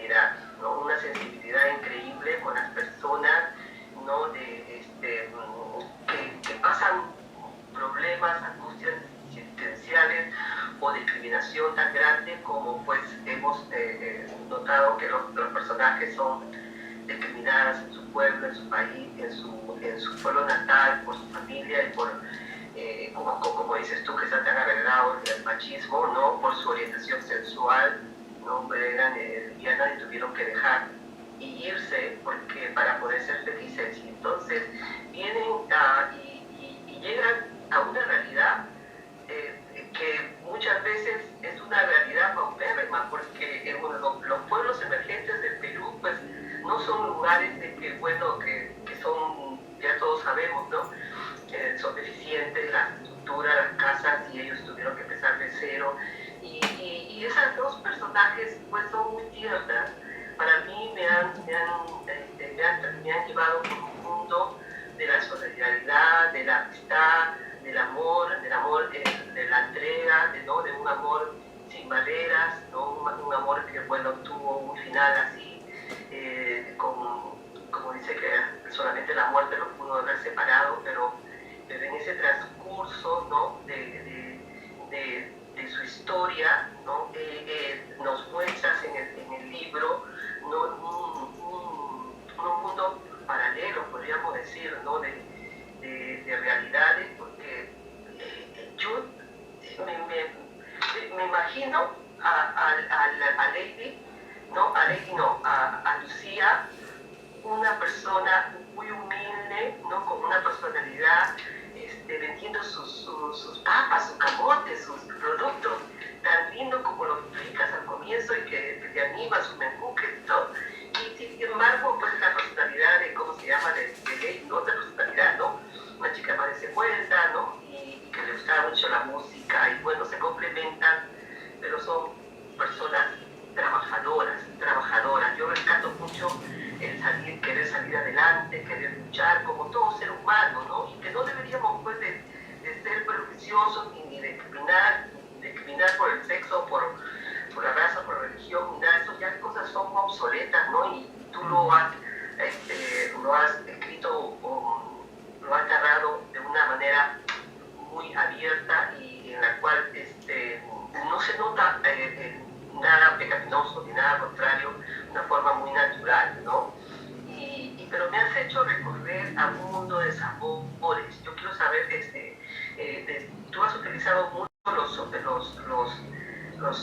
aromas de las comidas, del culantro, del pollo, de comer aguaditos, de comer caldo de papa, de carne de llama. Entonces, a mí siempre, a esa parte de las aromas, a mí siempre como que los perfumes aromas han sido plasmados en el libro, ¿no? Y me han dado un recorrido de muchos momentos, lo que es la vida, pues tenemos que comer, tenemos que vivir, pero tú lo has manejado de una forma que parecíamos que estaba yo, al menos cuando describiste al aguadito, era como que estaba aspirando el aroma del culantro, ¿no? Entonces, realmente también nos ha llevado por un mundo, el mundo del paisaje, el periplo que de retorno, ¿no? Que por lugares muy lindos, unas lagunas que parecían esmeraldas, las minas. Entonces, y también como sin nada, sin cero, ¿no? Han podido recordar prácticamente en todas las formas posibles de transportación, ¿no? En mula, en carros, en motos, en lo que sea, y siempre encontraron una mano amiga, alguien que los podía ayudar, y esos sentimientos de solidaridad también hemos visto, ¿no? Yo sé que lo mío ya estamos como un poco de redundancia, pero tú has tocado pues un tema muy importante, que es la pandemia, ¿no? Y a todos nos ha tenido, nos ha tocado en forma universal, y eso es lo más sensible de este drama, podríamos decir, ¿no? Que esa despedida, la despedida de esa pareja, para mí fue lo más triste, porque cuando Lucía se dice, llévame al hospital y ya no puedo más, que ella solamente le da un beso en la frente, ya sabía que tal vez para mí, ¿no? Para mi perspectiva, mi mirada, que yo lo presentí, ya sabía que esa era la última vez que te iba a ver, y hay algo particular que me llamó la atención y se me quebró cuando le dijo, tienes tu teléfono celular con 5 soles de carga. Esa parte es tan sensible realmente, ¿no? Porque muchas veces unos tenemos un poco más, otros tanto, y a veces 5 soles es tan importante para una persona que se pueda comunicar o que pueda llamar o pueda decir un saludo o una despedida final, ¿no? Te agradezco infinitamente porque nos has demostrado, nos has narrado tu mirada y cómo estas personas pues tuvieron un final no halagüeño, pero demostraron en el transcurso de sus 10 años que pudieron ser felices solas. Gracias. Okay, muchas gracias, Luisa, qué bonito. Y sabes que esta cosa de la comida me la acabas de revelar porque yo no me había dado cuenta. Y ahora que estoy recordando, sí, pues, ¿no? Sí. Exacto, comienzo con el aguadito. Y yo necesitaba que la verdad, sabes que la primera escena yo quería, en un momento feliz, fuese comer algo rico juntos. Que seguro era un momento muy feliz para ellos comer algo rico juntos. Qué cosa rica y mínima que una vez yo probé. Dije, no, el aguadito tiene que ser así rico verde. Que a todo el mundo le gusta y que es además delicioso, ¿no? Y así, mucho poco, ¿no? Me lo imaginé así, y tenía que ser un momento feliz. Y luego sí, efectivamente, mientras van viajando, van encontrándose con gente que les da comida, pero ya son también comidas más regionales. Así es, vas entrando a la comida regional. Las papas, me encantó las papas sancochadas. Exacto, y les van dando las comidas que suelen tener en estas regiones ya y en la sierra, por lo que corresponde. Tú rescataste esta parte de la carne de llama, ¿no? El charqui, es algo muy peculiar de la sierra, pues no somos oriundos, ¿no? O sea, de la carne de la llama, que uno de los jovencitos le dije, cuando llegue le voy a preparar una carne de charqui. Claro. Para el charqui. Y uno de ellos creo que, ahora que me acuerdo, se ríe y me dice así, cuando yo llegue me van a alegrar todo lo que ¿no? Exacto, irónicamente Lady le dice, a mí me prepararán una vaca. Claro, y es una ironía, ¿no? Exacto. Porque nadie sabe que llega y además se ha ido mal, pues, ¿no? Entonces se ríen de un alimento, porque además en esas zonas, en Chumilcas, por ahí, degollar un toro es hacer una semejante fiesta, pues un fiestón, ¿no? Eso no lo hace por la Virgen, no sé. Entonces era una cosa así, también un uso y costumbre, ¿no? de la zona. Muchas gracias por lo que me han dicho. Gracias, Luisa. Ana Lucía, activa tu micrófono, Ana Lucía, para poder escucharte. Activa tu micrófono, porque creo que Ana Lucía quiere participar hace rato. Ana Lucía, ¿me estás escuchando? Activa tu micrófono, porque no te estamos escuchando. Ahí está, ya te escuchamos. Ya se activó, pero lo activas y lo desactivas. Entonces no sé. A ver si creo que tiene ahí algún problema de conexión. Ok, María del Rosario, adelante, hasta que Ana Lucía solucione. Ah, ya, ahí está. Ok, Ana Lucía, pero es que lo apagas y lo prendes y lo apagas. Ana Lucía, mantén el micrófono activo para que podamos escucharte, porque ahorita no te estamos escuchando. Hay un signito ahí abajo. Sí, algo. Una raya, sí. Sí, algo pasa con Ana Lucía. Tengo que dejarlo en línea. Sí, bueno. María del Rosario, te damos el turno a ti, cosa que Ana Lucía tiene tiempo de ver su falla técnica y vuelve otra vez. Adelante, María del Rosario, y después Lisbeth. Buenas tardes. Bueno, muchas gracias, Natalie, por estar aquí con nosotros. Realmente tu cuento me pareció hermosísimo, de una sutileza y no sé, una ternura muy, muy grande. La verdad que me gustó muchísimo, lo leí varias veces y yo cuando lo empiezo a leer, creo que me pasó lo mismo que dijo Nora, que yo pensé que ellas retornaban, ¿no? Las dos retornaban. Y cuando me iba acercando y esa escena cuando la despiden en el hospital, tan llena de tristeza, ¿no? Y bueno, recordé todos los casos que ha habido por esta pandemia de gente que murió sola y de gente que tuvo que volver caminando a sus provincias, ¿no? Y realmente fue durísimo. Pero a pesar de que el cuento termina así con la muerte de Lucía, digamos, a mí me dio más que la tristeza de la muerte de una ternura muy, muy grande. La verdad que sí. Bueno, yo también soy migrante y sí, eso que hablan de las comidas, de los olores, es algo que uno extraña mucho cuando no está en su tierra, ¿no? Pero bueno, empieza a hacer otros olores y otras comidas, también las empieza a hacer suyas, ¿no?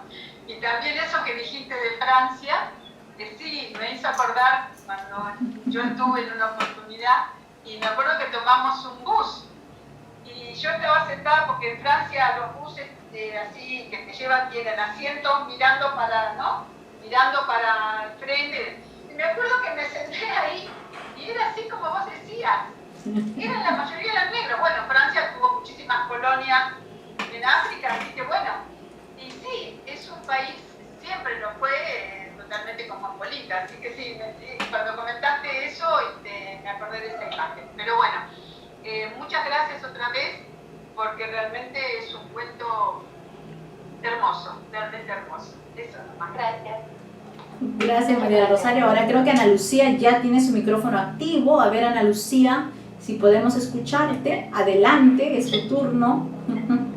Sí, sí se me escucha. Ahora sí se te escucha, Ana Lucía.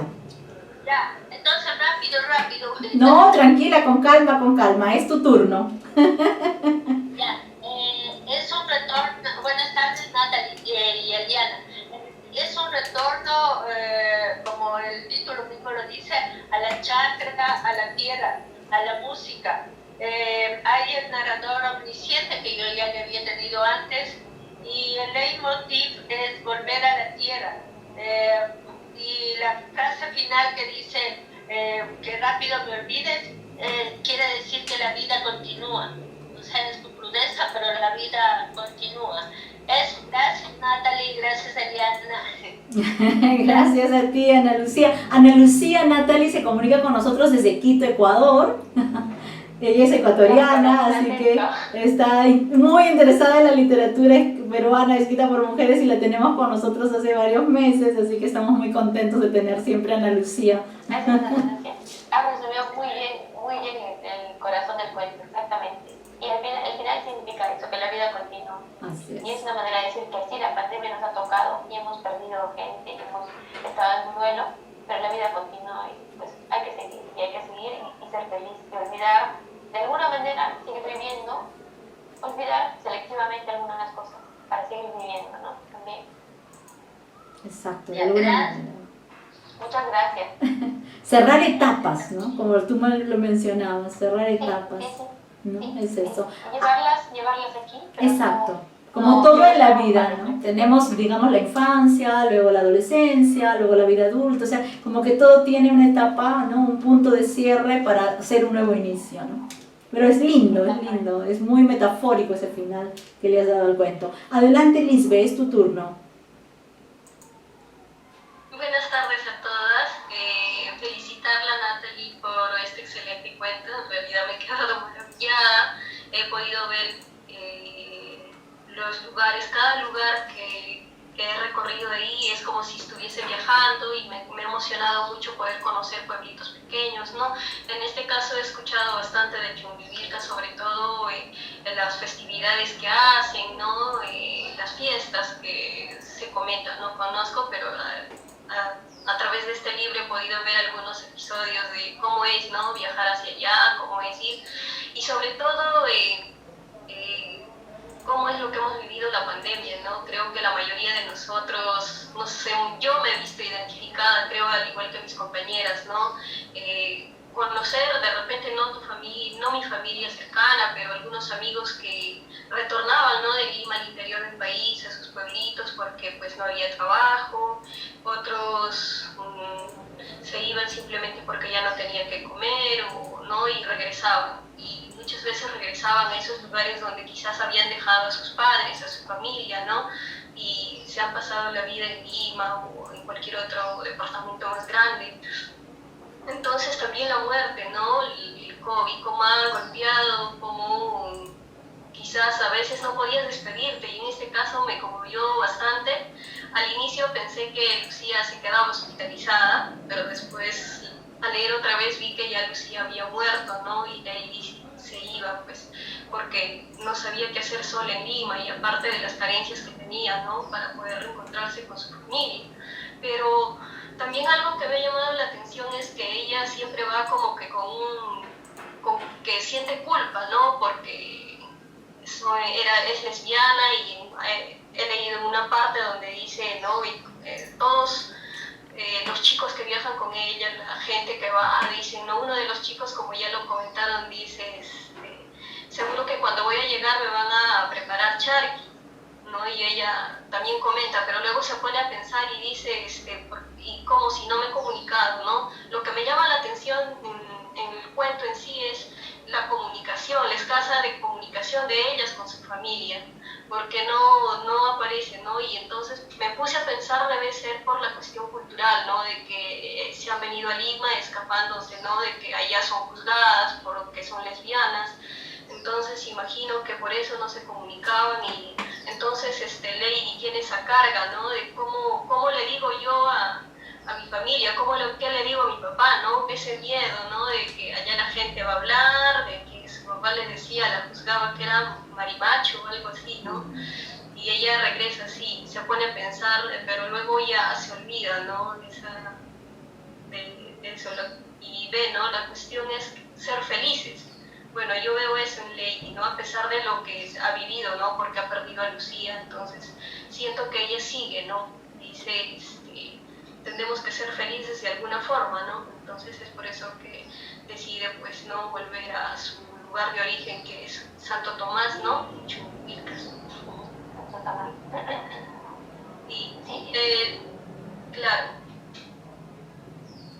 solo eso en esta parte, y lo que quería preguntarle era, imagino que tanto tiempo radicando en un lugar, ¿no? Y sobre todo siendo editora, no sé, me daba la curiosidad que si escribió algo ahí en francés, o algún cuento o algo, o todo ha sido en español.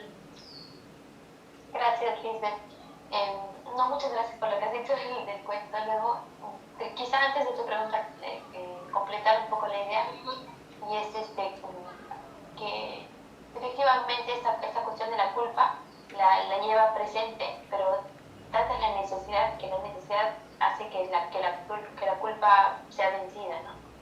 Finalmente, en esta historia también quería mostrar una persona triunfante de alguna manera, a pesar de haber perdido a su pareja, regresa al lugar donde está y asume quién es, va a tener que asumir quién es. O sea, ese escape previo, pues ahora tiene que dar la cara, ¿no? Y ese dar la cara es de alguna manera triunfar, porque es asumir toda su historia, lo que ha sido, y asumir que se fue, pero que está de regreso y es ella, enteramente como es ella, está regresando para dar la cara y para sus padres van a tener que entenderla o lo que fuese, ¿no? Pero está dando la cara.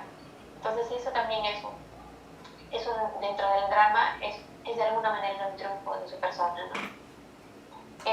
Luego, ahora, escribir en francés es una cosa bien curiosa porque nunca me atreví, no sé, tengo una fidelidad total con el español, no puedo escribir en francés. El francés es una lengua de uso técnica que no puedo expresarme, a pesar de vivir ya aquí más de 20 años, no puedo expresarme en el francés de una manera tan genuina como lo hago con el español.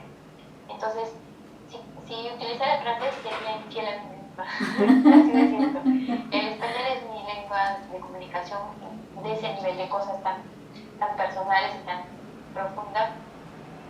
El francés lo manejo bien, pero no me sentiría yo verosímil, verdadera. No lo sé, es bien curioso, pero eso me pasa. Luego también el hecho de ser editora en francés hace que uno se plantee una cosa más racional, y es un nivel de exigencia. Uno se pone una valla bien alta, y entonces para la valla alta que tengo por mi ojo de editora, mi francés es poco, porque la valla es muy alta. Entonces, en cambio en el español no tengo esa doble mirada, tengo una mirada más natural de escritora, entonces hay más libertad para poder hacerlo sin temor. También debe haber eso. Pero sí, el español es la lengua del corazón, entonces no puedo no escribir en español. En francés es equivocarme.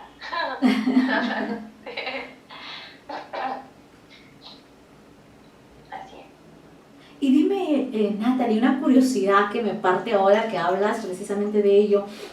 ¿Tu tesis doctoral la escribiste en francés o en español? Es que bien en francés.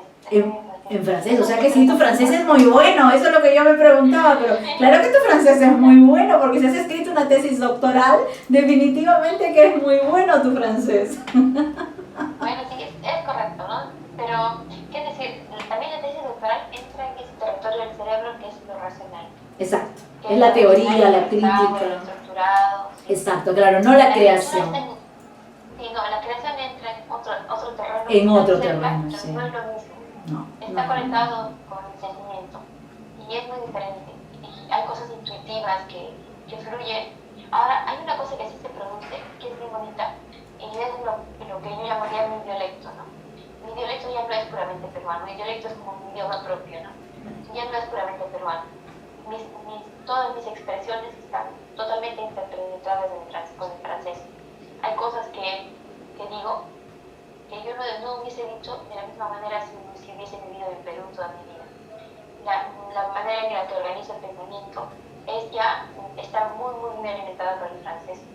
Entonces yo misma me doy cuenta que hay maneras un poco extrañas de razonar o de organizar la información, que no son completamente peruanas, tampoco son completamente francesas, es como un espacio mío. Entonces, por ejemplo, hay un verbo que se llama, en francés se llama, en vez de retroceder, se dice recular, por ejemplo, sería el equivalente de recular. No lo utilizo, pero eso es lo que me viene a la mente antes de escribir retroceder, por decir. Entonces, ya mi cabeza tiene que decir, no puedo decir eso, ya tengo que pensar. Entonces, ¿a qué cosa he llevado esto? A que cuando yo escribo como en una suerte de laboratorio quirúrgico, escribo súper lento, no puedo escribir rápido, escribo frase por frase, palabra por palabra, pensando en qué palabra va a entrar aquí, qué palabra va a entrar aquí. Entonces todo es un proceso lento y en el cuento todo está en el lugar que debe estar y cada cosa ocupa su espacio y la frase termina aquí, todo es muy pensado.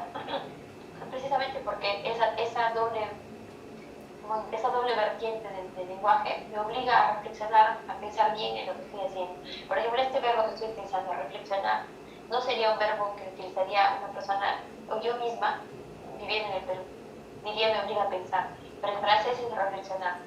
Entonces yo utilizo esto así.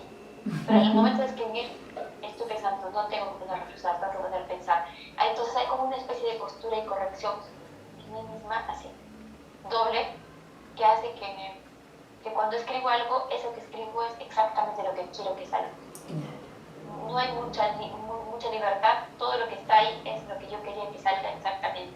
Si hay alguna cosilla que se me escapa, sí, puede que sea, pero la mayor parte del texto está controlado. También por mi mente, porque he pensado varias veces en el texto para no equivocarme, etc. Entonces, en ese aspecto sí está el francés bien metido, porque me obliga a repasar y repasar detrás del texto hasta irlo acomodando como yo deseo. Que es un poquito el trabajo de los poetas, solo que es narrativa. Y el problema es que es lento, pues, ¿no? Entonces, cualquier cosa que quiera hacer es lenta, toma años, ¿no? Entonces, yo veo amigos que escriben páginas y están así. Y yo no puedo, escribo un párrafo y el párrafo me agota porque lo he pensado y repensado y calculado y luego ya tengo que volver y así. Ay, pero es un mundo muy rico porque te obliga a estar siempre pensando en el lenguaje, que yo creo que a veces es algo que no hacemos. Hay muchas personas que escribimos y que de repente no corregimos, y yo sí creo que es un gravísimo error no releer lo que uno escribe, no corregir lo que uno escribe, sobre todo si uno pretende publicar algo, ¿no? O sea, un cuento, un poema, una novela. O sea, yo sí creo que ese ejercicio que tú has convertido como un ejercicio rutinario y obligatorio en tu caso, cuando te pones en el papel en la piel de la escritora, yo sí creo que es un ejercicio que todos deberíamos hacer, ¿no? Más allá de que escribamos textos literarios o no, cuando escribimos un párrafo, un texto, un correo electrónico, un chat, un WhatsApp, ¿no? Porque muchas veces hemos descuidado, ¿no? Como personas, esa parte del lenguaje, ¿no? Y ya como que la tecnología, el chat nos permite poner un emoticon y ya no decimos ni gracias, simplemente ponemos el emoticon de gracias, ¿no? Entonces sí creo que ese proceso que tú haces, ese ejercicio que para ti puede ser una rutina, puede ser un gran ejemplo para las personas en general, ¿no? Que escribimos, que nos comunicamos, más allá de si queremos o no publicar un texto, ¿no? Entonces me parece muy rica esa experiencia.